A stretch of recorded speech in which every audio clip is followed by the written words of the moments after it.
الحمد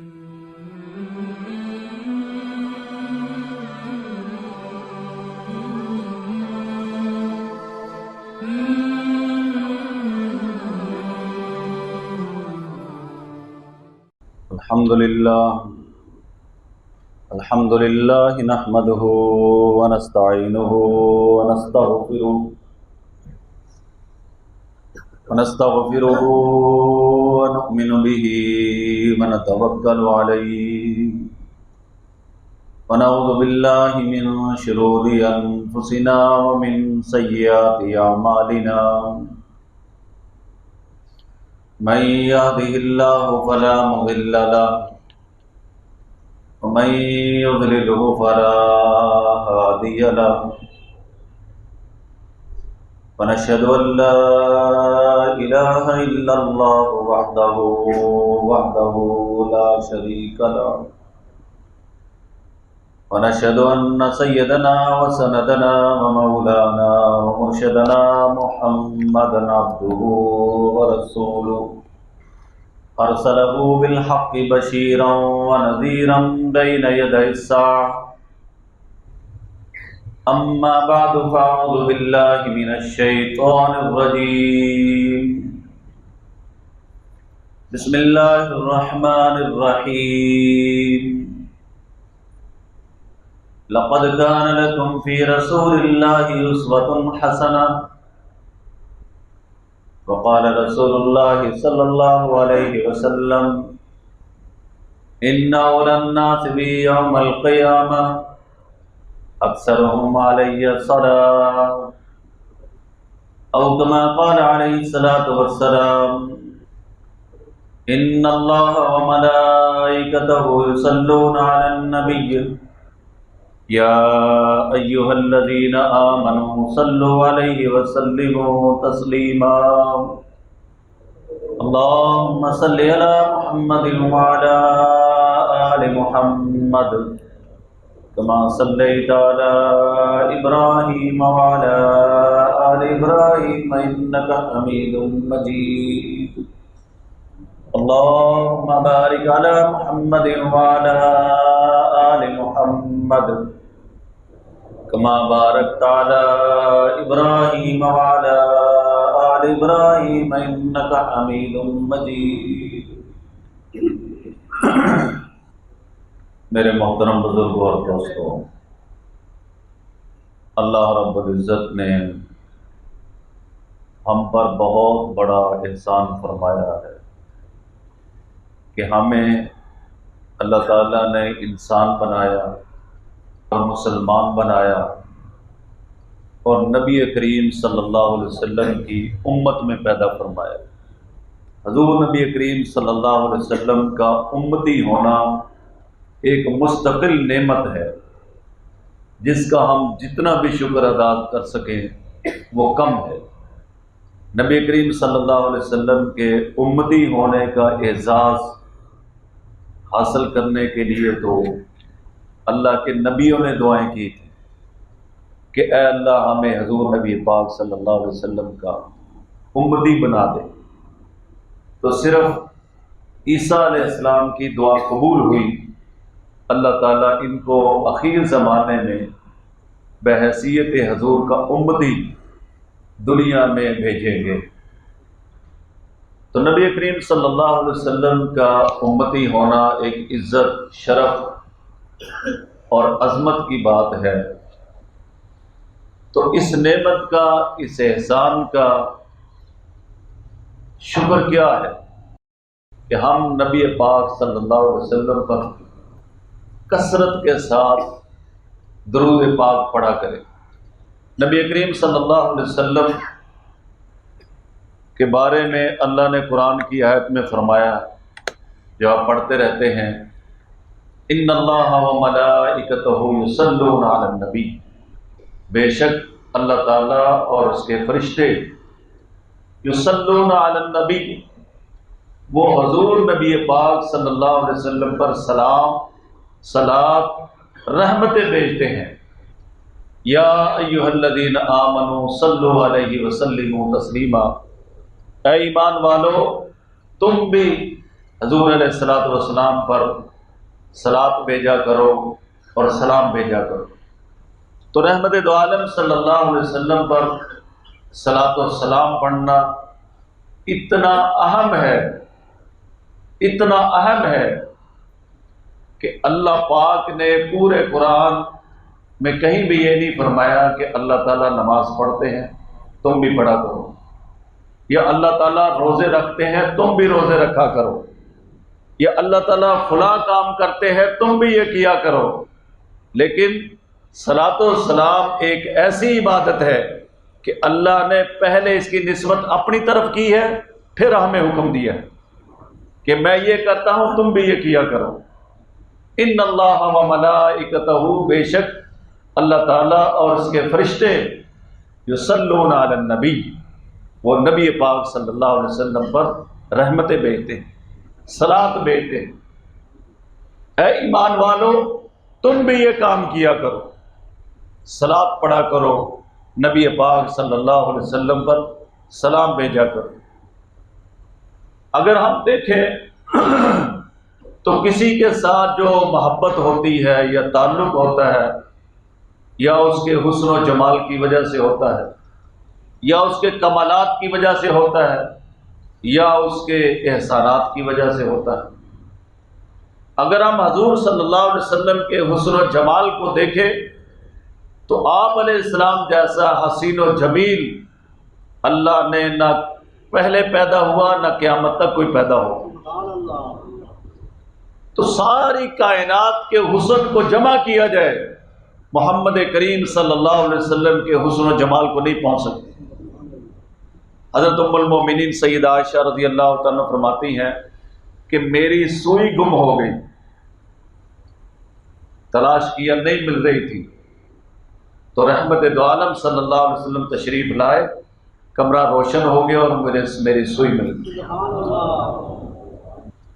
روایات میں آتا ہے کہ حضرات صحابہ رضی اللہ تعالیٰ فرماتے ہیں کہ ہمیں یہ پوچھنے کی ضرورت نہیں پڑتی تھی کہ حضور کہاں سے گزرے ہیں، وہ رستوں کی خوشبوئیں بتا دیتی تھی کہ حضور یہاں سے گزرے۔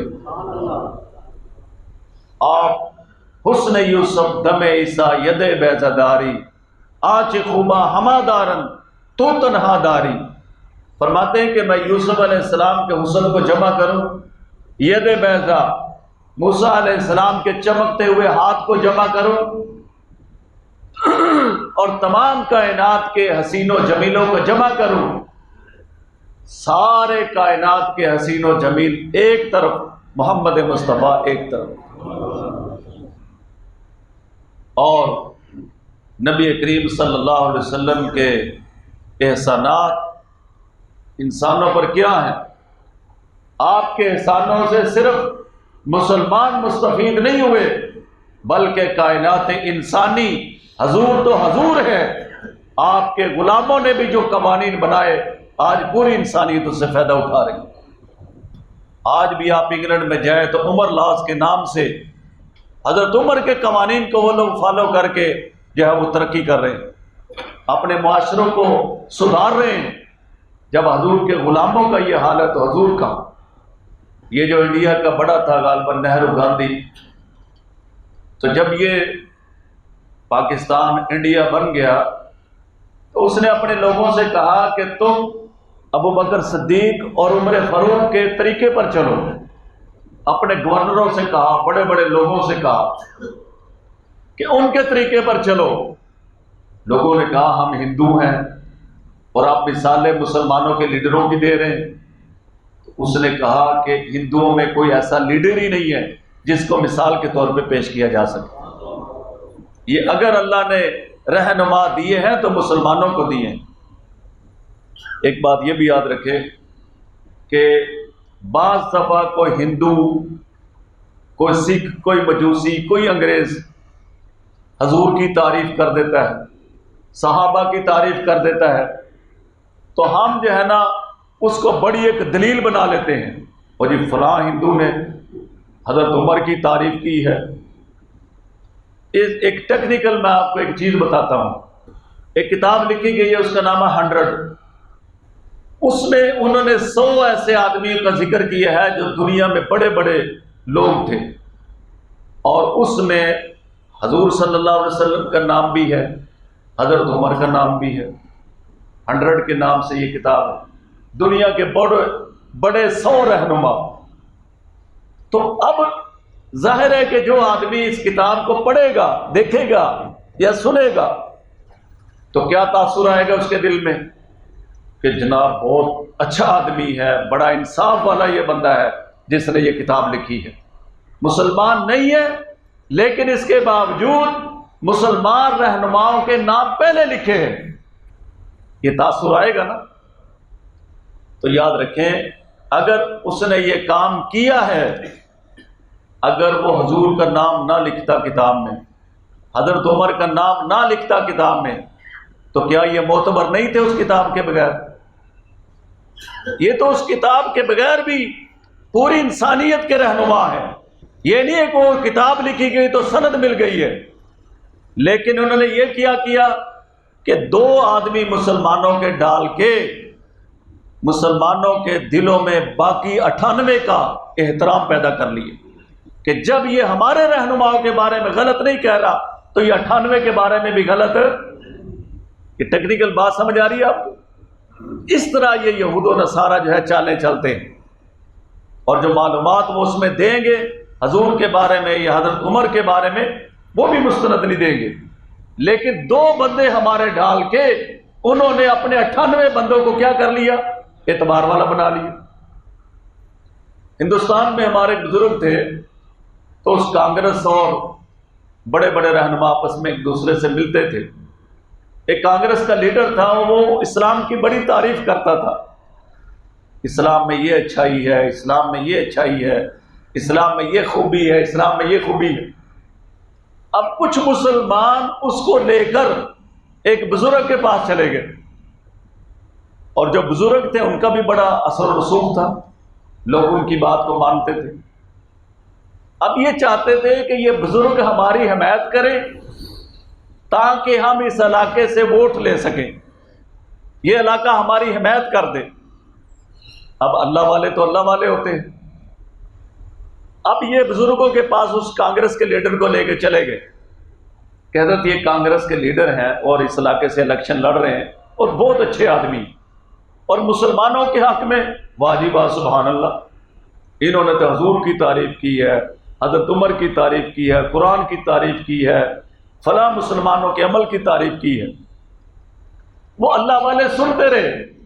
فرمایا کہ انہوں نے اسلام کی جتنی خوبیوں کی، اچھائیوں کی تعریف کی ہے وہ اپنی جگہ پر ہے، اب اس سے یہ پوچھ لو اسلام میں وہ کون سی خامی ہے، وہ کون سی غلط بات ہے جس کی وجہ سے ابھی تک اس نے کلمہ نہیں پڑھا؟ کہ جب یہ اسلام کی اتنی تعریف کر رہا ہے کہ اسلام میں خوبیاں ہیں، اچھائیاں ہیں، اس سے وہ خامی بھی پوچھ لو جس کی وجہ سے یہ ابھی تک کلمہ پڑھنے سے محروم ہے، تو وہ لینے کے اس کو دینے پڑ گئے۔ تو بہرحال میں یہ عرض کر رہا تھا کہ اگر کسی سے محبت ہوتی ہے یا اس نے حسن و جمال کی وجہ سے ہوتی ہے، اور حضور علیہ الصلوۃ والسلام سے زیادہ حسین و جمیل کوئی بھی نہیں ہے، احسن منک لم تر قط عینی، حتی حسان بن ثابت فرماتے ہیں کہ میری آنکھوں نے آپ جیسا حسن و جمال والا نہیں دیکھا، بلکہ یہاں تک فرمایا کہ خلقت مبرأ من کل عیب کأنک قد خلقت کما تشاء، کہ یا رسول اللہ صلی اللہ علیہ وسلم ایسے لگتا ہے جیسے آپ نے چاہا اللہ نے ویسا آپ کو بنا دیا۔ اور یا کسی سے محبت ہوتی ہے اس کے کمالات کی وجہ سے، اس کے کمال اتنے ہوتے ہیں کہ آدمی خواہ مخواہ اس سے محبت کرتا ہے، اور حضور علیہ الصلوۃ والسلام کے اندر جو کمالات تھے اس کی تو کوئی گرد پا کو بھی نہیں پہنچ سکتا، ان کے برابر ہونا یہ تو ممکن ہی نہیں ہے۔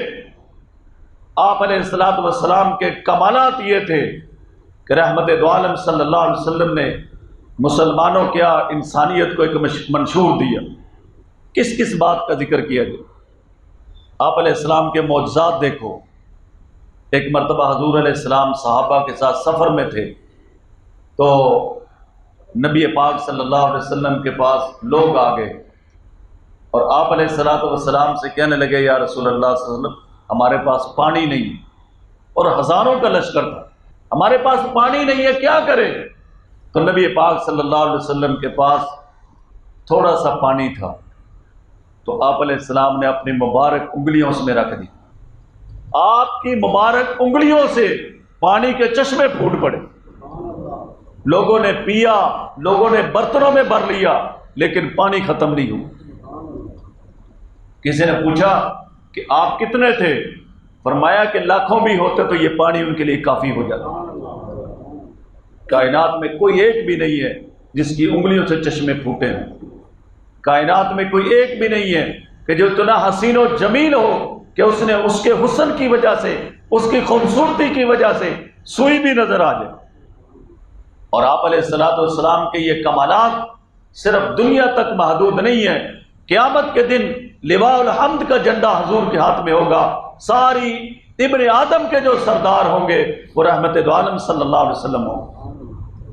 تو حسن کی وجہ سے، جمال کی وجہ سے، کمال کی وجہ سے، نوال کی وجہ سے وہ دیتا اتنا ہے، اس وجہ سے بھی اس سے محبت ہوتی۔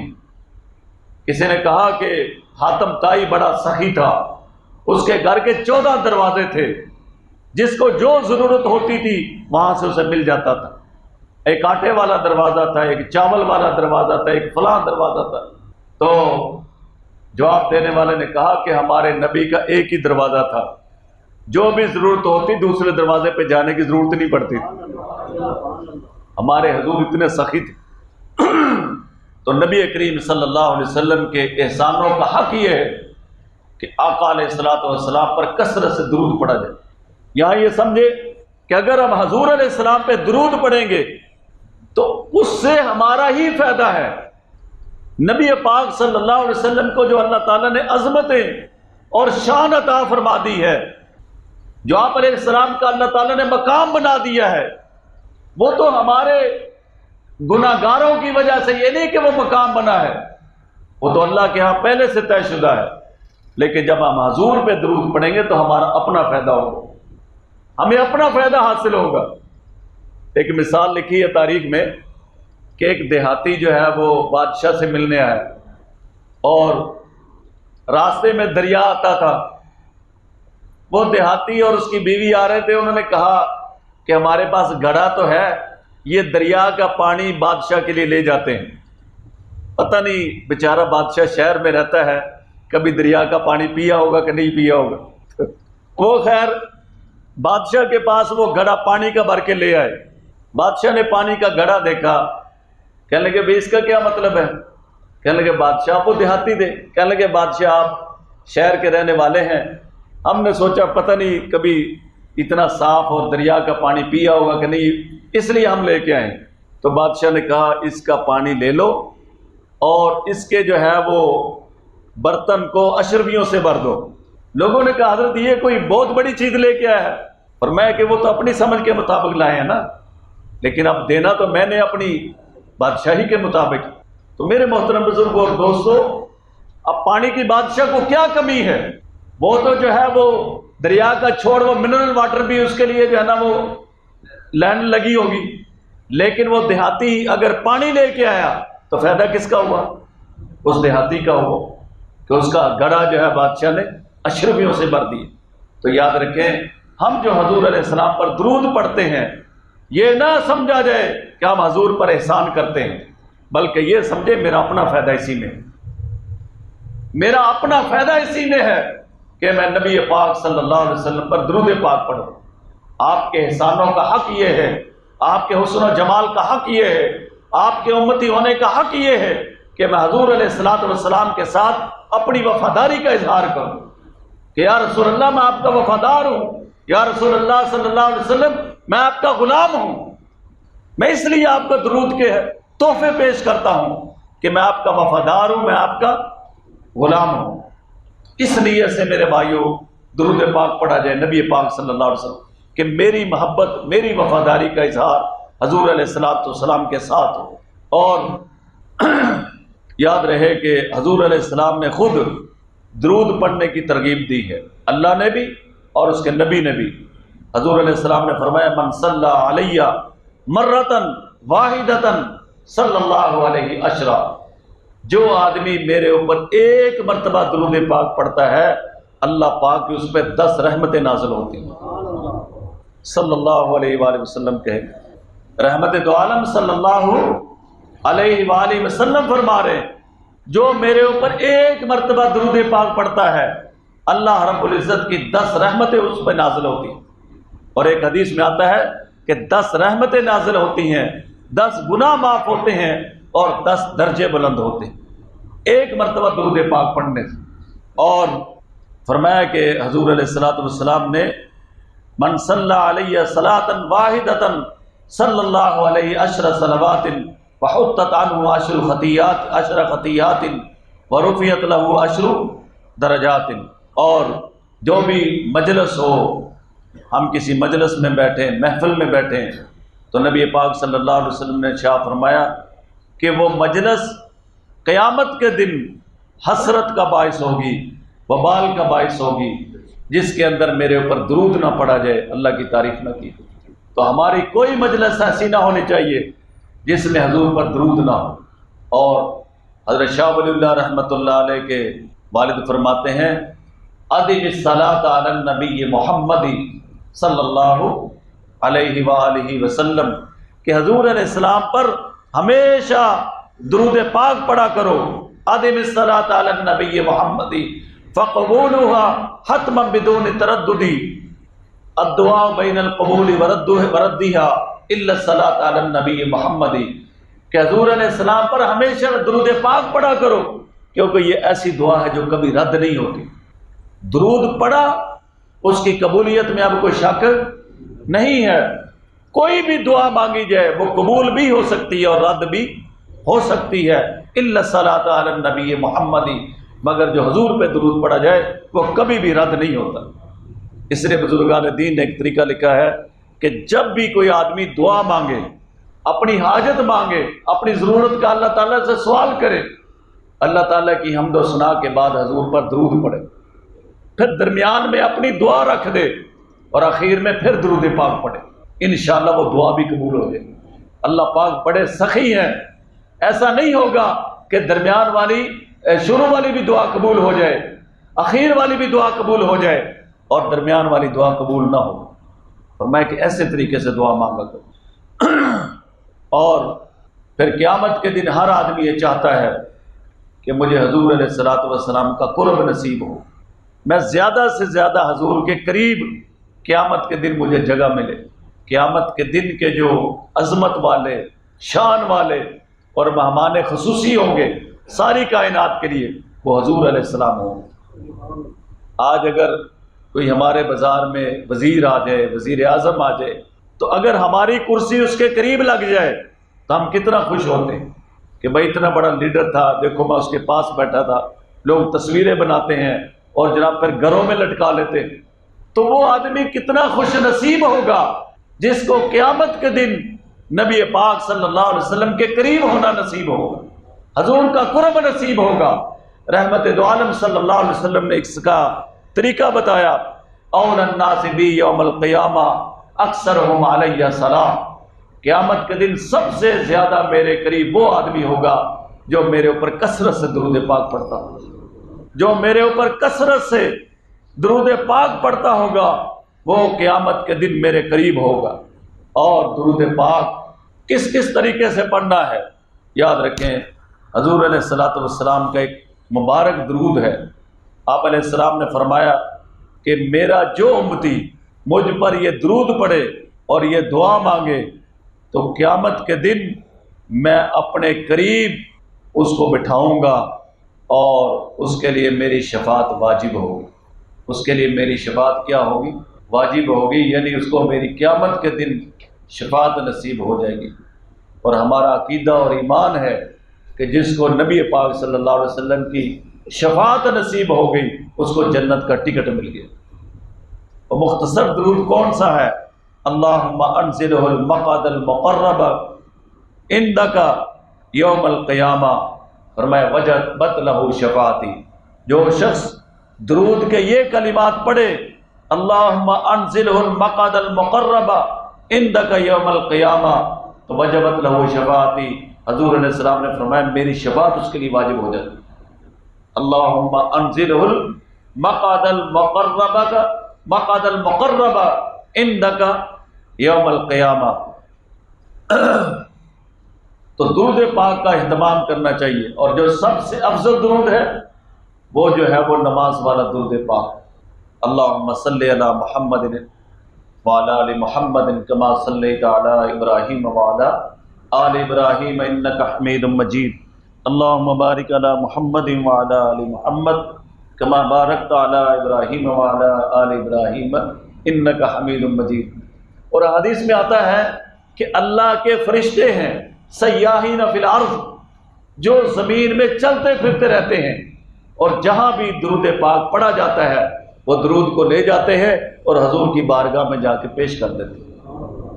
اندازہ کریں کہ درود کے ڈاک جو ہے اس کے پہنچانے کا اللہ پاک نے کس قدر تیز انتظام کیا ہوا ہے، اور فرشتوں کی جو سپیڈ ہے، ان کی جو رفتار ہے وہ پتہ کتنی ہے، کیسے آنکھ جھپکے نا تو فرشتہ جو ہے آسمانوں سے زمین پہ آ جاتا ہے، اتنی رفتار ہے فرشتوں کی۔ تفاسیر میں یہ واقعات لکھے ہوئے ہیں کہ نبی پاک صلی اللہ علیہ وسلم نے بھی ایسے خیال کیا ہے تو فرشتہ آسمانوں سے زمین پر بھی آ گیا۔ تو اتنی تیزی کے ساتھ نبی پاک صلی اللہ علیہ وسلم کی مبارک بارگاہ میں اللہ تعالیٰ نے درود پہنچانے کا انتظام کیا ہو۔ تو درود پاک پڑھنا دنیا میں اپنے لیے، اپنے خاندان کے لیے باعث رحمت اور برکت ہے۔ یاد رکھیں کہ جو شخص بلڈ پریشر کا مریض ہو، یا یہ سمجھے کہ جو بھی عمل کریں اللہ کے لیے کریں، ہم نے قرآن پڑھنا تو کس کے لیے، صدقہ کرنا تو کس کے لیے، درود پاک پڑھنا تو کس کے لیے، اللہ کے لیے۔ لیکن یاد رکھے کہ اس کے ساتھ ساتھ اللہ پاک جو ہے وہ دنیا کے بڑے فائدے عطا فرما دیتے ہیں۔ ہم نے کرنا اس لیے نہیں ہے، ایک آدمی شادر سائڈ سے گجرا والا جائے تو مرید کے تو راستے میں آ جاتا ہے، سمجھے بھائی؟ تو ہم بڑی نیت کریں کہ اللہ تیری رضا حاصل ہو جائے، تو خوش ہو جائے، باقی دنیا کے فائدے تو اللہ ہمیں عطا کر ہی دے گی۔ ایک انگریز ڈاکٹر نے کہا ہے کہ اگر میرے بس میں ہو میں پوری دنیا پہ نماز کو نافذ کر دوں کہ کافر ہو مسلمان ہو ہر بندہ نماز پڑھے۔ اتنے فائدے ہیں نماز میں، میڈیکل کے اعتبار سے، فزیکل کے اعتبار سے اتنے فائدے اللہ پاک نے رکھے۔ تو ہم نے جو درود پاک پڑھنا ہے وہ اللہ پاک کو راضی کرنے کے لیے پڑھنا ہے، اس میں جو فائدے ہیں وہ بے حساب اور بے شمار ہیں۔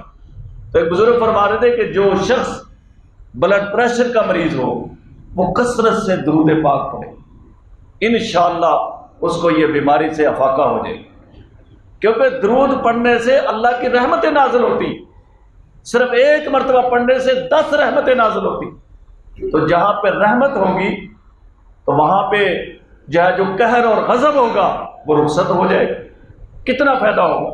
اور اسی طرح یاد رکھے اگر کسی کے دل میں کسی کی نفرت ہے اور ہم چاہتے ہیں کہ اس کے دل میں ہماری محبت آ جائے، وہ جو ہمیں اس کے دل میں جو ہمارے لیے نقصان والے جذبات نہ ہوں، تو اس کا بھی ایک طریقہ ہے کہ درود پاک پڑھ کے اس کو ہدیہ کر دو کہ اے اللہ اس کا ثواب اس کو پہنچا دے، انشاءاللہ اللہ پاک اس کو ہمارے لیے نرم کر دے گا۔ اور فرمایا کہ ہاں یہ بھی یاد رہے کہ ہم جو درود پاک حضور علیہ السلام پر پڑھتے ہیں، زمین کے کسی بھی کونے میں پڑھا جائے، جس حصے کے اندر بھی پڑھا جائے، وہ نبی پاک صلی اللہ علیہ وسلم کو پہنچایا جاتا ہے۔ اور جو حضور علیہ الصلوۃ والسلام کی وہاں پڑھا جاتا ہے روزہ مبارک پر، اللہ پاک روزہ مبارک کی جو رونقیں ہیں اللہ کریم اس کو بحال فرمائے۔ نبی پاک صلی اللہ علیہ وسلم نے فرمایا کہ لا تجعلوا بیوتکم قبورا ولا تجعلوا قبری عیدا وصلوا علی فإن صلاتکم تبلغنی حیث کنتم۔ آپ علیہ السلام نے ارشاد فرمایا کہ اپنے گھروں کو قبرستان نہ بناؤ، یعنی گھروں میں تلاوت کیا کرو، نماز پڑھا کرو، خصوصاً جو سنتیں ہیں وہ گھروں میں پڑھا کرو۔ اور فرمایا ولا تجعلوا قبری عیدا، اور میری قبر کو عیدگاہ نہ بنا لینا، میلے کی جگہ نہ بنا لینا۔ وصلوا علیہ، اور مجھ پر درود پاک پڑھا کرو، فإن صلاتکم تبلغنی حیث کنتم، تم جہاں بھی درود پڑھتے ہو مجھے وہ پہنچایا جاتا ہے، میرے پاس پہنچتا ہے۔ آپ علیہ السلام کے قرب کا ذریعہ، اللہ کی رحمت کے نزول کا ذریعہ، اور قیامت کے دن آپ علیہ السلام کے قریب ہونے کا ذریعہ، سب سے بہترین ذریعہ کیا ہے؟ نبی پاک صلی اللہ علیہ وسلم پر کثرت سے درود پاک پڑھنا۔ اور فرمایا نبی پاک صلی اللہ علیہ وسلم نے، من صلی علیہ عند قبری سمیتہ ومن صلی علیہ نائیا ابلغتہ۔ آپ علیہ السلام نے فرمایا جو درود پاک میری قبر کے پاس پڑھا جاتا ہے میں اس کو سنتا ہوں، اور جو دور پڑھا جاتا ہے وہ مجھ پر پہنچایا جاتا ہے، وہ میرے تک پہنچایا جاتا ہے۔ تو درود پاک جو بھی پڑھا جائے وہ حضور علیہ السلام تک پہنچتا ہے۔ ہم لوگ نماز والا درود پاک پڑھ لیں، صلی اللہ علیہ وآلہ وسلم پڑھ لیں، اللہم صلی علی محمد النبی الامی وعلی آلہ وبارک وسلم علیہ، اللہم انزل المقعد المقرب عندک یوم القیامہ۔ جو بھی درود پاک پڑھ لیں وہ باعث رحمت ہے، پڑھنے کے ساتھ اللہ کی رحمتوں کا نزول ہوتا ہے۔ اللہ کی رحمتیں، جو آدمی لگاتار درود پاک پڑھتا ہے اللہ کی رحمتیں اس پر لگاتار برستی۔ حضرت شاہ ولی اللہ رحمۃ اللہ علیہ کے والد کہتے ہیں کہ بیٹا ہمیشہ درود پاک پڑھتے رہنا، ہمیں جو کچھ ملا وہ درود پاک کی برکت سے ملا۔ ایک آدمی نے کہا یا رسول اللہ صلی اللہ علیہ وسلم، میں 3 حصے دعاؤں کے اپنی حاجتوں کے لیے رکھتا ہوں اور 1 حصہ آپ پر درود پاک پڑھتا ہوں۔ تو آپ علیہ السلام نے فرمایا جس کا مفہوم ہے ٹھیک ہے، زیادہ کرو تو اور بہتر ہے۔ کہنے لگے یا رسول اللہ اب میں آدھا حصہ آپ پہ درود پڑھوں گا اور آدھا حصہ میں اپنی دعائیں ضرورتیں وہ مانگوں گا۔ آپ نے فرمایا ٹھیک ہے، زیادہ کرو اور بہتر ہے۔ اس نے کہا یا رسول اللہ صلی اللہ علیہ وسلم میں 3 حصے آپ پر جو ہے درود پاک پڑھوں گا اور 1 حصہ اپنی دعاؤں کے لیے رکھوں گا۔ پھر آپ علیہ السلام نے یہ ارشاد فرمایا، پھر کہنے لگے یا رسول اللہ صلی اللہ علیہ وسلم میں سارا ہی وقت جو اپنی دعاؤں کے لیے ہوتا ہے آپ پر درود ہی پڑھتا رہوں گا۔ تو آپ علیہ السلام نے ارشاد فرمایا جس کا مفہوم ہے کہ اگر تم ایسا کرو گے تو اللہ پاک تمہیں بغیر مانگے ہی تمہاری ضرورتوں کو پورا کریں گے، تمہیں مانگے بغیر ہی اللہ تعالیٰ عطا فرمائیں گے۔ آج کل میرے محترم بزرگوں اور دوستوں، اپنی پریشانیوں کو اب ختم کرنے کے لیے اور اپنے غصوں کو قابو کرنے کے لیے، چڑچڑے پن کو ختم کرنے کے لیے میں کتنی بیماریاں گنواؤں جن کا علاج اللہ پاک نے درود پاک کے اندر رکھا ہوا۔ تو ہر مسلمان کم از کم اس بات کا وظیفہ بنا لے، کم از کم 100 مرتبہ درود پاک صبح پڑھے گا اور 100 مرتبہ انشاءاللہ شام کو پڑھیں گے نا انشاءاللہ۔ اگر آپ نماز والا کہتے کہ لمبا ہے نہیں کر سکتے تو صلی اللہ علیہ وآلہ وسلم یہ 100 مرتبہ پڑھنے میں کتنا وقت لگتا ہے؟ کم از کم حضور کے احسانوں کا اتنا تو ہم حق ادا کیا کریں کہ صبح شام 1 تسبیح درود پاک کی پڑھ لیا کریں۔ اور یہی بات یاد رکھیں، گھر والوں کو بھی بتایا کریں، اور یہ بھی یاد رکھیں کہ درود پاک وضو کے ساتھ بھی پڑھ سکتے ہیں، بے وضو بھی پڑھ سکتے ہیں، وضو ہو تب بھی پڑھ سکتے ہیں اور بے وضو ہو اس کے لیے وضو کا ہونا بھی شرط نہیں ہے۔ وضو کریں گے تو یہ ایک اعلیٰ بات ہے، افضل بات ہے، لیکن درود پاک پڑھنے کے لیے وضو کا ہونا شرط نہیں ہے۔ یہ درود پاک پڑھنا اتنا آسان ہے۔ اللہ کریم ہمیں عمل کی توفیق عطا فرمائے۔ وما علینا الا البلاغ۔